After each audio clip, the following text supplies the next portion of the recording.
All right, welcome to the lecture 8.1 covering the graphs of sine and cosine function.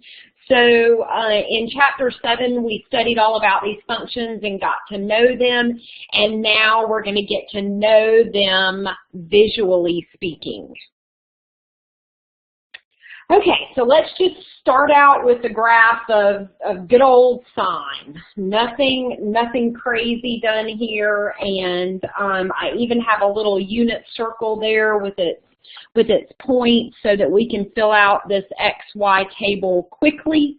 Let me also point out the scale here just so you have an idea. This is pi over 6. Which would make this 2 pi over 6, which is also the same thing as pi over 3. Then we got pi over 2 there. Then we have 4 pi over 6, because pi over 2 is the same thing as 3 pi over 6, and which is 4 pi over 6 is 2 pi over 3. We've got 5 pi over 6, 6 pi over 6, which is pi. 7 pi over 6, 8 pi over 6, which is the same thing as 4 pi over 3. And then we have 9 pi over 6, which is the same thing as 3 pi over 2, 10 pi over 6, which is the same thing as 5 pi over 3, and 11 pi over 6, and then 12 pi over 6 is 2 pi. So this is broken up into increments of pi over 6 there. All right, so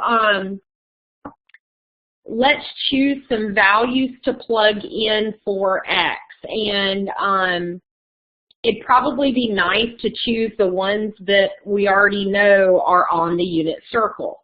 And we know that when we're taking the sine of a function, or when we're taking the sine function, the sine of x, we're talking about the y value at that point on the unit circle. So let's do 0, let's do pi over 6. I'm going to go ahead and get a couple of weird ones in here, pi over 4, pi over 3, we'll get pi over 2, 5 pi over 6,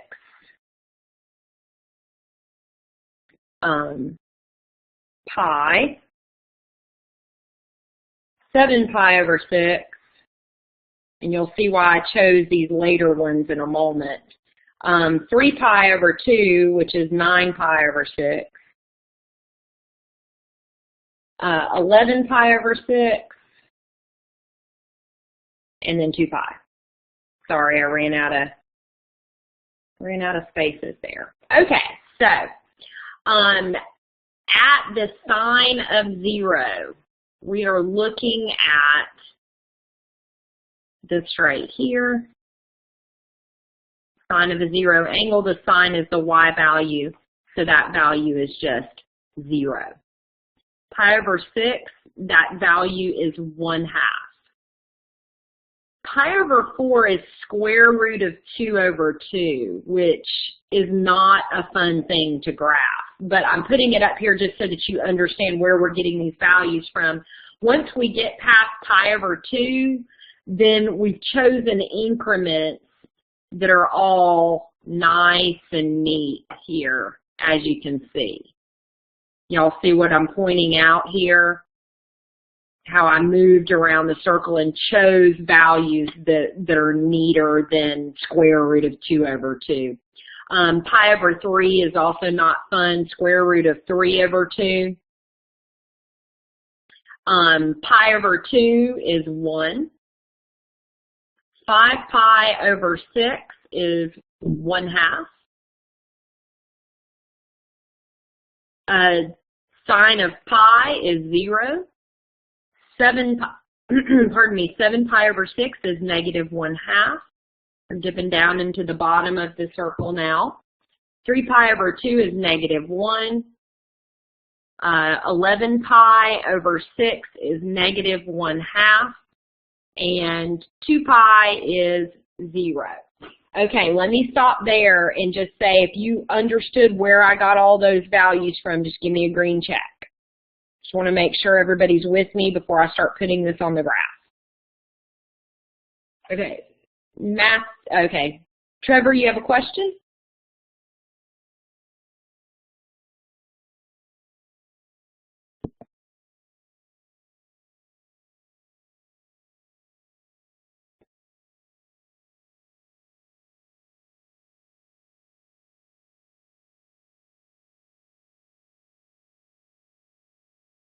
Are you going to have access to a unit circle on the exam, or is this something we should memorize as well? I'm going to let y'all have the unit circle on your midterm and your final.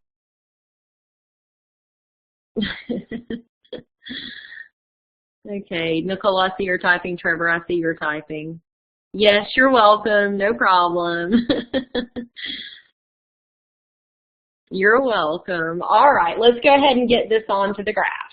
So we have 0, 0. Have the point pi over 6. Okay, let me show these units. This is 1 right here, and this is -1. So we're going in quarters up. So pi over 6 1/2 is right here. I'm not going to graph pi over 4 and pi over 3 because I don't want to have to calculate that. I'm going to go ahead and skip to my next nice neat one, which is pi over 2, 1. But if you put the square root of 2 over 2 in your calculator, you would see that it's somewhere between 1/2 and 1. Okay, 5 pi over 6, 1/2. Pi 0. 7 pi over 6, -1/2. 3 pi over 2, -1. 11 pi over 6, -1/2. 2 pi 0. So here we go. Like a roller coaster. It's a sine wave, and it continues in both directions. Okay, so I thought it would be a good idea to include this image from your textbook, and it just shows you the corresponding points around the unit circle, at least the first quadrant of the unit circle, and how they corresponded to putting them on the graph there. Okay, let's go ahead and move forward to take a look at cosine. Okay, so we have the same sort of setup here, and we're going to create our XY table. Don't forget, cosine is the X value around the unit circle. So this time I chose 0. I chose pi over 3, pi over 2, 2 pi over 3, pi, 4 pi over 3, which is the same thing as 8 pi over 6, 3 pi over 2. I just went around and chose the X values that were nice and neat. 5 pi over 3, which is the same thing as 10 pi over 6. This is split up into pi over 6 as well, increments of pi over 6. So this is 1 pi over 6, 2 pi over 6, and so on. And then finally 2 pi. Okay, if I go to these values and find the X value of the core of the point itself, when you take the cosine of that angle, 0, an angle of 0 gives me an X value of 1 on the unit circle. Pi over 3 is 1/2. That's a 1/2. Pi over 2 is 0. 2 pi over 3 is -1/2. pi, negative 1. 4 pi over 3, negative 1/2. 3 pi over 2 is 0. 5 pi over 3, 1/2. And 2 pi is 1. Okay, so start at 0, 1. Pi over 3 is the same thing as 2 pi over 6. So I have 2 pi over 6, 1/2. Pi over 2, 0. 2 pi over 3 is the same thing as 4 pi over 6, so that's negative 1/2. Pi is negative 1. 4 pi over 3 is the same thing as 8 pi over 6, so that's negative 1/2. 3 pi over 2 is 0. 5 pi over 3 is 10 pi over 6, and that is positive 1/2. And then 2 pi is 1. This thing goes down and then back up. Okay. If you notice, let me go back to the sine function. If you notice, when nothing crazy has been done to the function itself, the sine function will always start, so to speak, start its period at 0, 0, the origin. And now if you go and look at cosine, cosine starts at 0, 1. The one silly way that I've always remembered, okay, which one starts at 0, 1 and which one starts at 0, 0. Cosine coasts down. Cosine coasts down. So that's how I always remember that the cosine is the one that drops instead of starting at 0, 0 and moving up first. Okay? Because the waves, if you continue the waves, they look exactly the same. You could superimpose them on each other if you shifted them. So it's important to remember which is which with where you start. Now, certainly you can always create a table and figure it out, but it's nice to know the visual characteristics so you don't have to do that every time. Karen, I got you checked in. Okay, so in both of the graphs, the shape of the graph repeats every 2 pi. In other words, every time I move around the circle, the graph shape itself is repeating, which means that the functions are periodic. In other words, they're repeating themselves over and over again, depending on how many times you want to move through the circle. And the period is 2 pi. The period of a function is basically the time that it takes for the function to start at its resting point and make it all the way through the circle back to its resting point. Okay? So a periodic function is a function for which a specific horizontal shift, P, results in a function equal to the original function. In other words, if I got scissors and cut this part of the function out and shifted this part of the function an entire period over, you wouldn't be able to tell that I had even cut a part of it out. So this is what that's saying, that if you add a full period to the function itself, it's going to be the same exact function. Does that make sense?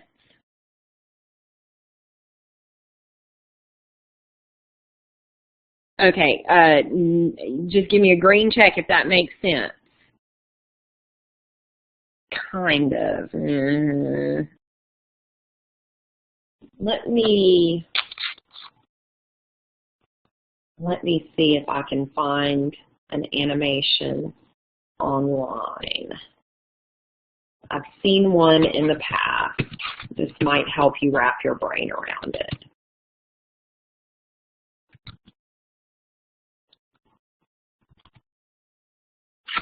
Let's see, animation of sine graph.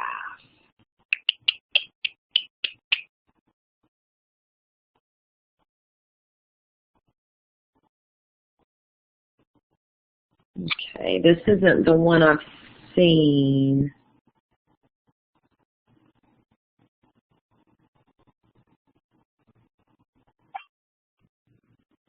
Okay, hang on just a second, Trevor. Let me just see what this is going to look like. Let me see if I can share this real quick with y'all. Okay, let me see what you said. Is it similar to when there is a shift in a rational function, but refers to the entire part of 0 2 over pi?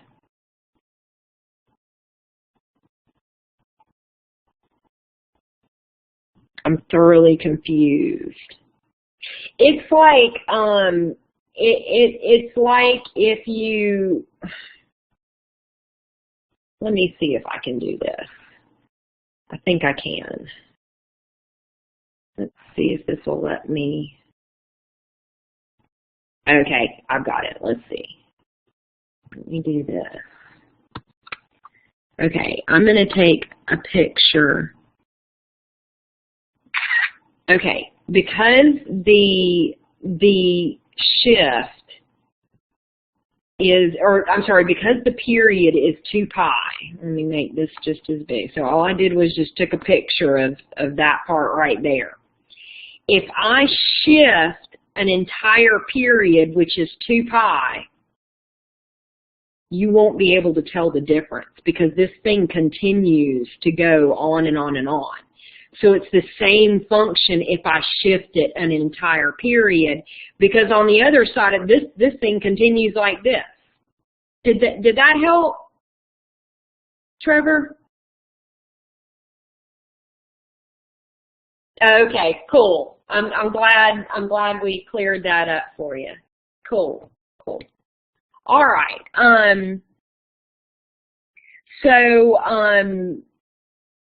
When this occurs, we call the smallest such horizontal shift with p less than 0 the period of the function. Okay, so a period is just the time it takes to go through one full cycle through the unit circle. All right, we also have even and odd functions. Notice that with the sine function, you have what we call origin symmetry. So if the point pi over 2, 1 exists on the function, the point negative pi over 2, negative 1 exists on the function. When we were studying even and odd functions, you learned how to figure that out by plugging negative x into the function and see what you get out. And if you look at this graph down here of the sine function, you can see that when I plug in the negative value that has the same absolute value as the positive, so let's take negative pi over 2 and positive pi over 2, you get the opposite sign out. Here I got positive 1, here I got negative 1. This is considered an odd function. So it's said to have origin symmetry when it's an odd function. Now just the opposite for cosine. Cosine is considered an even function. Even functions have y-axis symmetry. You can fold it in on itself on the y-axis.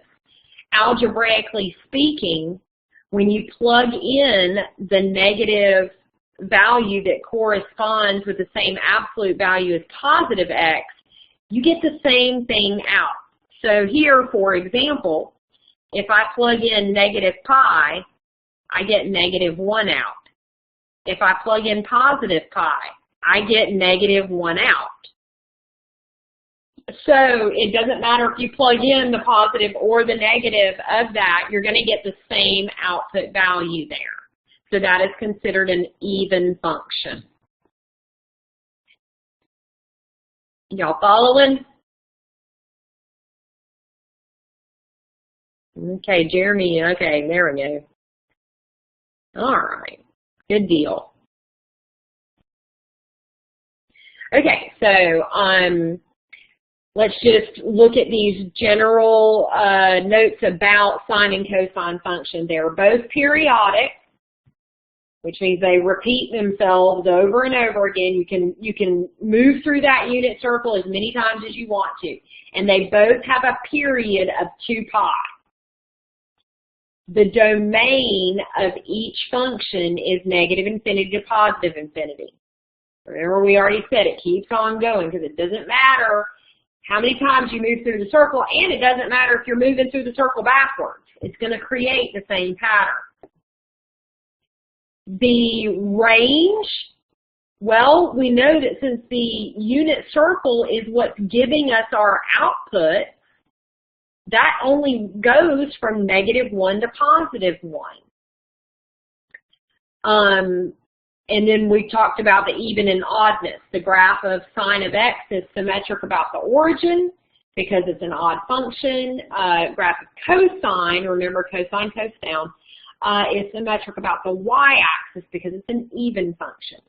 Okay, now we're going to start adding things in and breaking down what these different positions in these functions represent. So we have an a value that is a coefficient that can be multiplied out front. We have a b value that is a coefficient that is multiplied to the x value on the inside of the function. We have a c value. Notice, subtraction is in the form there. So if you see a plus c value plus some value, you need to think of that as minus negative. So let's say I have y equals the sine of x plus 2. I should think about that as y equals the sine of x minus -2. So in this case, c is equal to -2, and that does make a difference. And then we have a position of being added or subtracted outside of the function, and that sits in the position of d there. And so we have these positions for both sine and cosine, and each of these different values governs a different property of the function itself. Okay, so the first thing that we start to discover about how these functions are constructed is the period. Okay, so if we start fiddling with these equations, we can change how spread out they are. In other words, we can change their period. So we can figure out what the period for the function is by dividing 2 pi by the absolute value of b. So if you look up here at this example, remember b is sitting right in front of the x. In this example that I gave you, b is understood to be 1. So that's 2 pi over 1, which is just 2 pi, which we already know is the period, the regular period of the sine and cosine function without it being fiddled with. So you can look down here at these examples and you can see, well, when I multiply by a 2 here before the x, the period now becomes pi. So look at this blue line. Notice it starts at 0, 0, so we're talking about the sine function. I go up, I come back down, not through pi, like I did with my orange, but my orange function is the sine of x. So when we constructed that graph, I came down and hit the x-axis at pi. This one's at pi over 2, and it finishes the full cycle at pi. So it has compressed itself. Now, here, this teal-colored one, let me get a teal-colored pen. I have the sine of x over 2. That's the same thing as the sine of 1/2 x, so that I can see what my b value is. Well, 2 pi divided by 1/2 is the same thing as 2 pi times the reciprocal 2 over 1, which is just 2. That has become 4 pi. No, I'm sorry, yeah, 4 pi. So I've doubled my period here. And notice, if I start at 0, 0, I don't even make it back to the x-axis until I hit 2 pi. And then it's going to continue that long, wide wave until it finishes its cycle back at 4 pi. Okay, do y'all understand now what the period is and how to find or identify the period of either sine or cosine? All you have to do is divide 2 pi, because we know that's their regular period. We have to divide 2 pi by the b value, which is the coefficient on the x term inside the function. Jeremy, Karen, you all right with that? All right.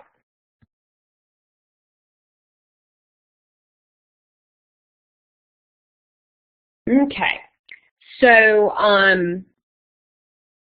we're letting C and D be 0 here. So all we're dealing with, oops, sorry about that. All we're dealing with in these next couple of problems is a period shift. So determine the period of the function. Let me get my black pen back. So sitting in the position of the b, in this particular one, is pi over 6. So the period is equal to 2 pi divided by the absolute value of b. And in this case, that's 2 pi divided by pi over 6. So we have to do some fractiony math here. We never divide fractions. That's really 2 pi over 1 in the numerator. I'm going to multiply by the reciprocal 6 over pi, and that gives me 12 pi over pi. My pi's divide out, and my period is 12 for that particular function. Okay, moving on to the cosine example. It's the same type of thing. I'm going to rewrite that function first. G of x equals the cosine. I don't like x over 3. I don't like my variable being involved with my b coefficient. So I'm going to pull that off and say that's the same thing as 1/3 x. So once again, my period is equal to 2 pi over the absolute value of b. which in this case is 2 pi over the absolute value of 1/3 is 1/3. This is the same thing as 2 pi over 1 times 3 over 1. I have a period of 6 pi for that. So the 6 pi, that has tripled my original period of 2 pi. That's really wide.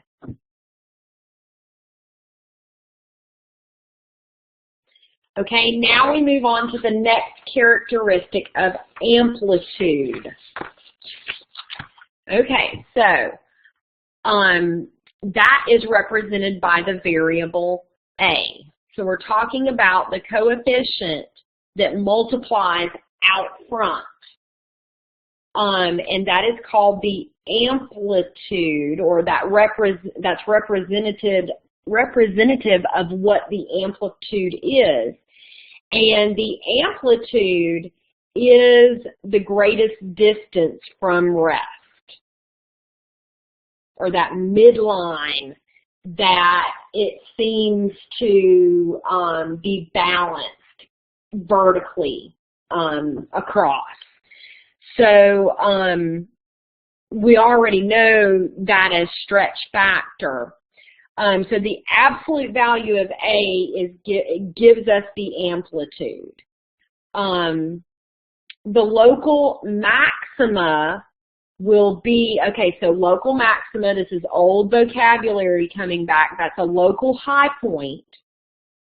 You're going to have a local high point at that amplitude, or that distance above the vertical midline, and you're going to have a minimum at that same distance below the midline. So this blue one right in the center is the sine of x. Sine of x has a midline of y equals 0. And so we have an amplitude of 1 when nothing's been done, and you can see within that period I have a high point 1 away from the midline, and I have a low point 1 away from the midline.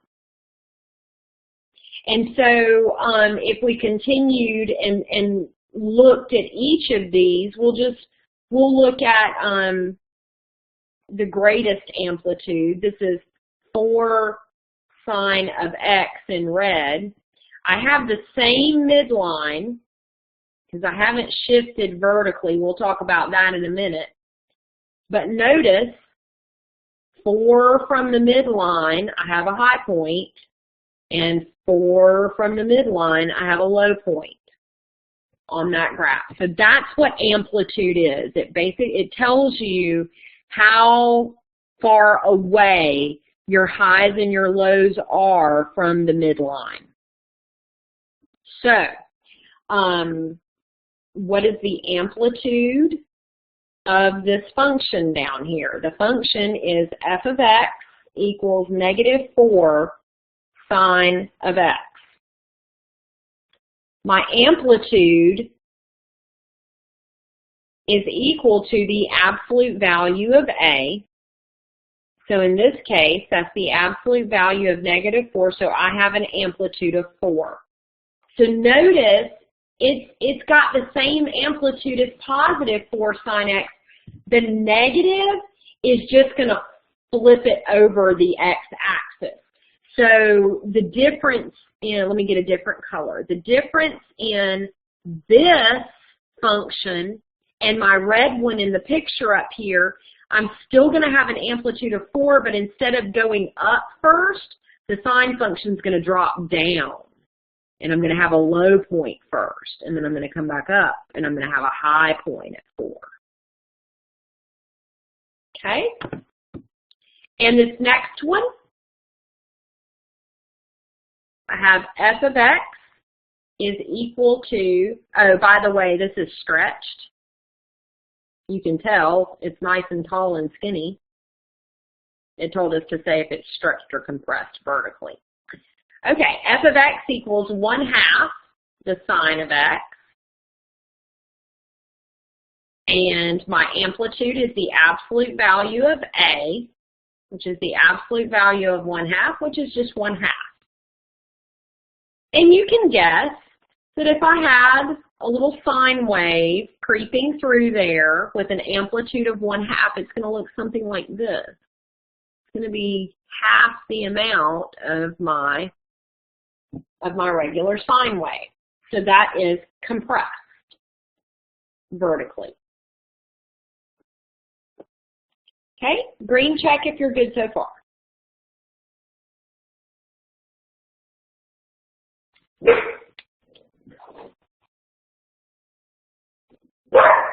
Okay. For y'all, let's stop recording for a minute.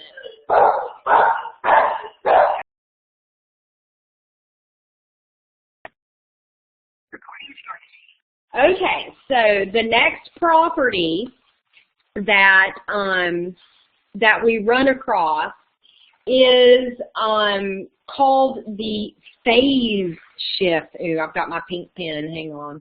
The phase shift. This is also known as horizontal displacement. It's shifting the graph left or right a certain amount.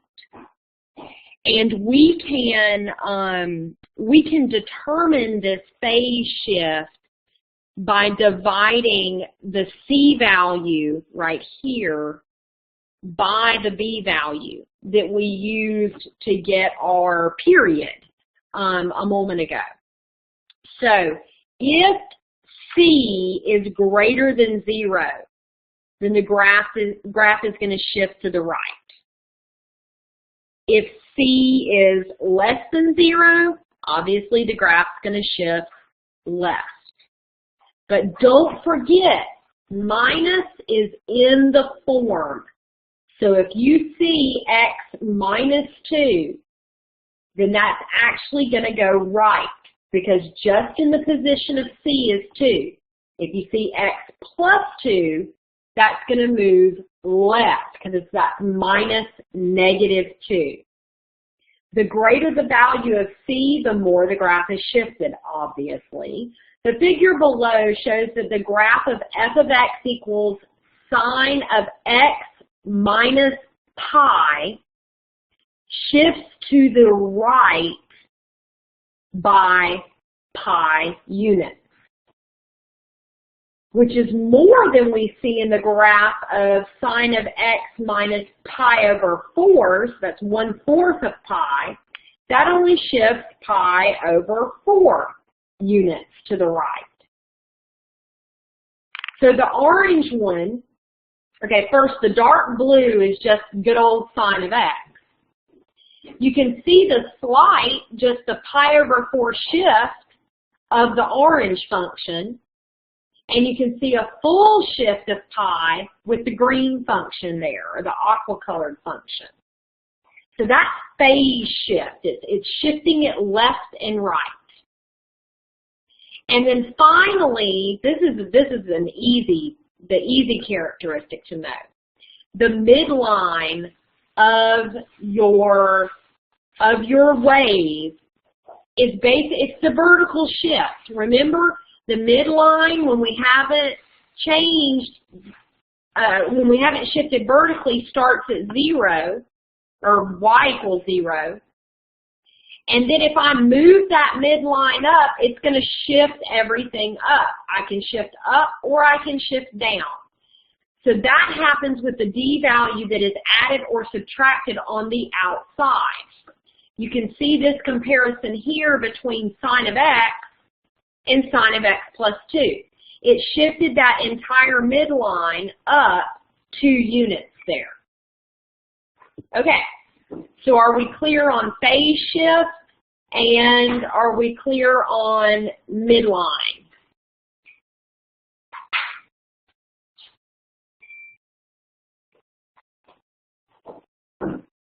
Okay, Jeremy, I see you're typing.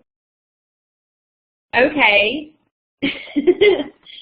Jeremy says, crap, I don't know how to word this. You can give it a try. I was able to translate, I think it was Trevor that asked the whole period of the function question. I might be able to translate it. You're speaking Trevor, Jeremy. Can you explain the shifting to the left? Okay, yes. Okay, so let me use this picture here in the center. I'm going to outline good old sine of x. So nothing's happened to this. So this blue right here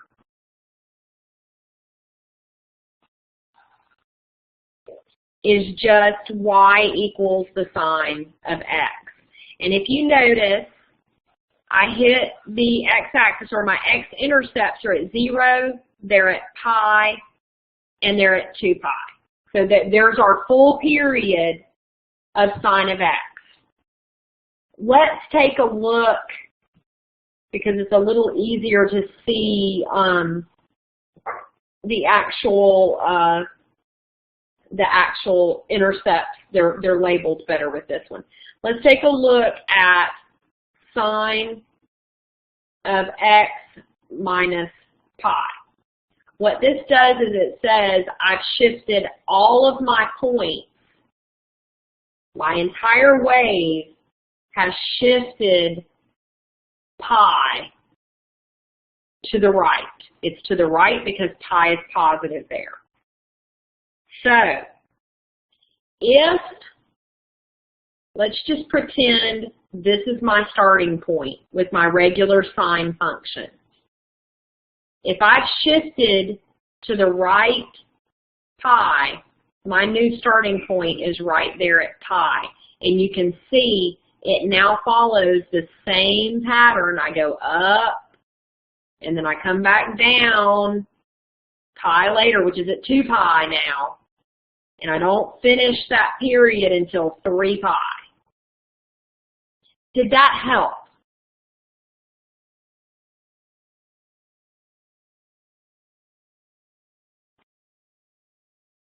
We can look at pi over 4 if you'd like.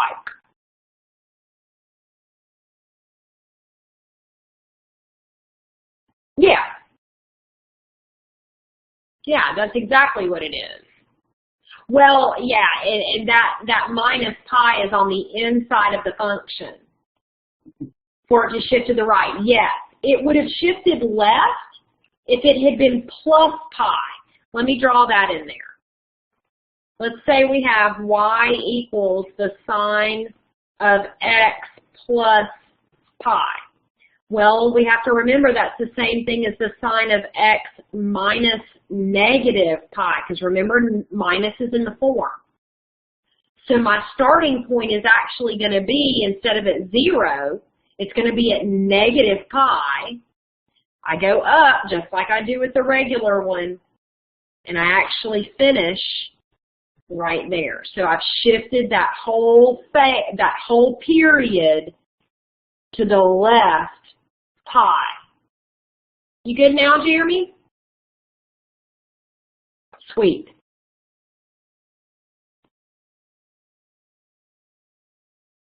Okay, so given an equation in the form of a times the sine of b times x minus c plus d, remember d is our vertical shifting, it moves our midline up and down, or cosine of the same, the phase shift d is the vertical shift.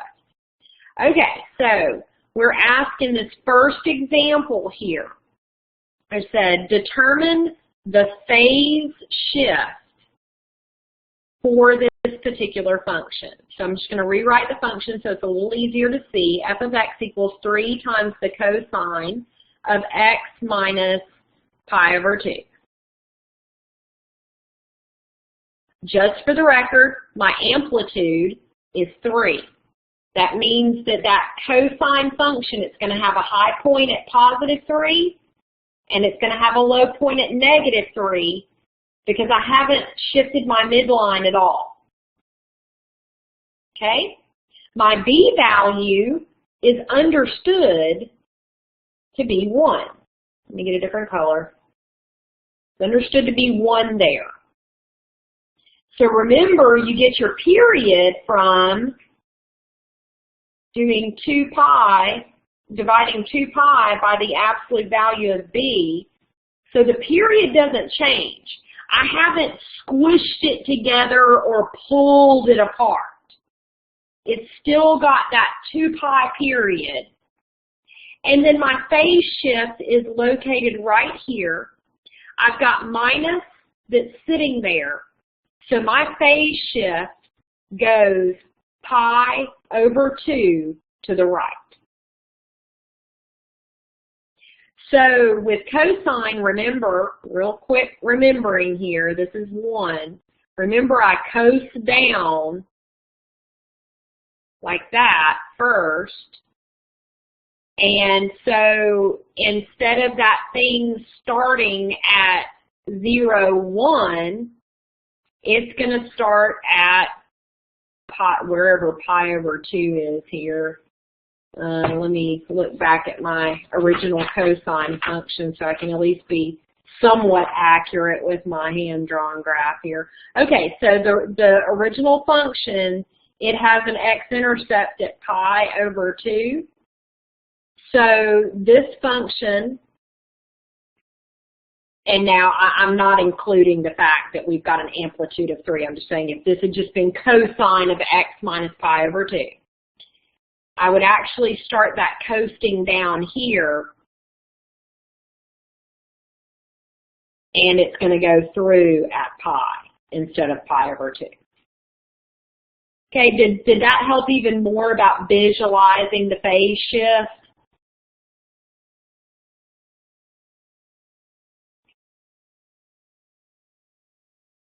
Okay, good deal.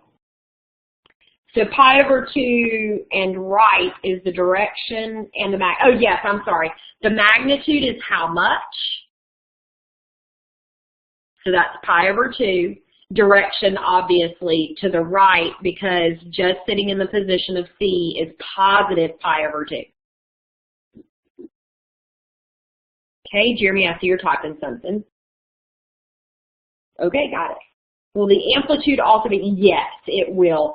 So technically speaking, I should have started this up at 3, and it would have really pulled down like that. I just didn't want to confuse and add the amplitude in there.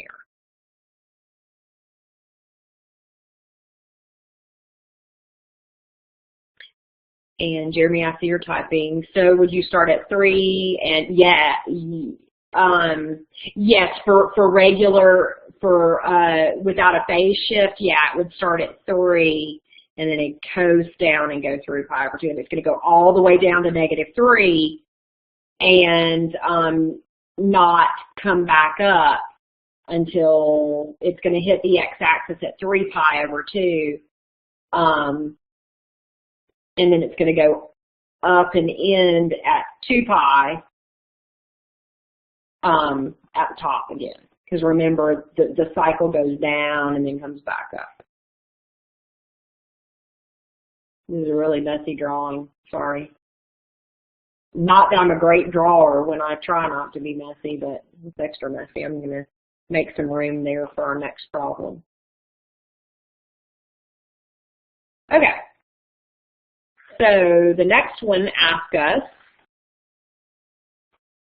let's see, we want the direction and the magnitude for the vertical shift. Vertical shift. That's located outside the function. So we have a shift up, because it's plus 2. Okay. Let's put, if y'all can hang in there for a few more minutes, let's put one of these graphs on the screen here. And then I'll stop and I'll get up early tomorrow morning and finish out the notes. Because after this graph, we've got 2 more graphs and 2 word problems. So I really don't want this video to be 2 hours long. So I'll just split it up into 2 different sections for you. But we will get one of these graphs done tonight so that if y'all want to go ahead and work on your homework, we can do that. Oh, this isn't a graph. This is just picking out information about it. This will be helpful. We'll do these and then we'll stop. Okay, so given a sinusoidal, easy for me to say, sinusoidal function. So sinusoidal just means it moves in those waves. So cosine and sine are both sinusoidal functions. Identify the midline, the amplitude, the period, and the phase shift. So here's a reminder of how you get all of those. The amplitude is just the absolute value of A. The period is just 2 pi divided by the absolute value of B. Your phase shift is C over D. And the midline is that line y equals D that is the vertical shift. D is the vertical shift. So the first function that we have to look at is y equals 1/2 cosine. It says x over 3. I'm going to write that as 1/3 x minus pi over 3. There we go. Okay, so the amplitude. The absolute value of A, so the amplitude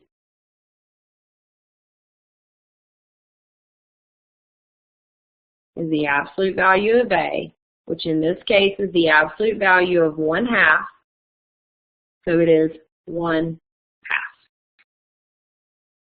And what I'll do, I'll take us out to Desmos after we do all these little characteristics of this, and I'll show you what this graph looks like, so you can see all these pieces of it that we're pointing out here. I think that'll be helpful. Okay, the period. Period is given by 2 pi divided by the absolute value of B. So in this case, that's 2 pi divided by, B is 1/3, the absolute value of 1/3. So that's 2 pi over understood 1 multiplied by the reciprocal of 1/3, which is 3. So the period is 6 pi. Okay, and phase shift.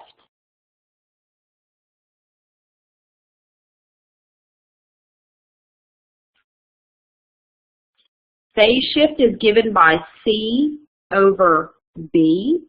So in this case, that is pi over 3 divided by 1/3, which is pi over 3 times the reciprocal 3, which is 3 pi over 3, or just pi. And then finally, the midline. Y equals 0. I don't have anything added or subtracted to the end there, so it remains the the x-axis. Y equals 0.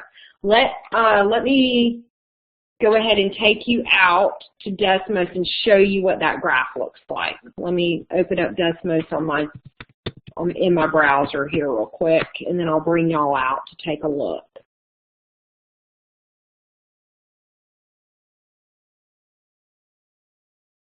It's going to look like a bunch of squiggly lines. Oh, I have the most brilliant students. No, I'm just kidding. That's awesome. You're right. It is going to look like squiggly lines. Okay, let's put this one in there. We had 1/2 times the cosine. Let's go grab a function here. Times the cosine. Cosine of x over 3. Oh, there you go. Squiggly line coming up. X over 3 minus pi. Oh, we have a pi key. Awesome. Pi over 3. Okay, and I'm also just going to graph the cosine of x so you can, so that you can compare them. And I started typing cosine and it doesn't know what I'm doing when I type that. Okay, function cosine of x. All right. So notice that with the cosine of x, we coast down first. We have, let me zoom in on this a little bit. Okay. So you can see that we have an amplitude with regular cosine, we have an amplitude of 1. It goes 1 above the x-axis and 1 below the x-axis with its local maximum and minimum. If you notice with our red function, we have an amplitude of 1/2. Look at this high point right here. Oops. Look at this high point right here. I can't. Oh, there we go. Pi 0.5. Cool. I'm glad it gave us pi like that. That's awesome. Okay. So at its high point, it only goes to 1/2. And if I drug the graph back here, oh, it's already giving me that point there. -2 pi, -1/2. So that's our amplitude in action there. And then we figured out that we have a period of 6 pi. So let's get back to a starting point. Remember, cosine coasts down first. So let's see. Okay, there's -5 pi. We'll consider this the beginning of our period here. -5 pi, and it's going to coast down, and we're going to move. Okay, we're at -2 pi, finally at the bottom, but we got to get back up to the top to finish, and we finish it at pi.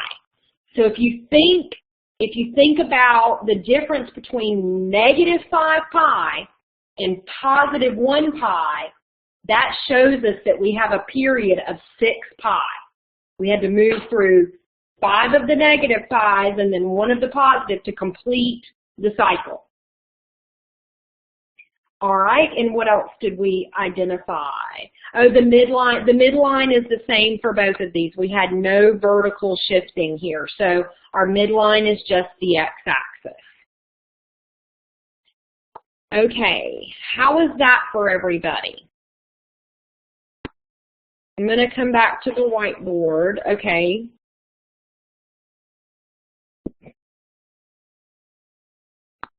Okay, Allie, are you all right with this? Okay. Jeremy just got kicked out. I'm not sure if he caught that. Anyway, I think I'm going to go ahead and end the video here, just with breaking down that one. It's the backward graphing that's hard. Okay. Yeah, it can be, but you just got to think of it in cycles, as opposed to, oh, you mean like identifying the characteristics here and then going and looking at the graph? Function when seeing a graph. Oh yeah, picking out the characteristics when you've got the graph, like the one at the bottom there. Yeah. So I'm going to go ahead and stop the recording here.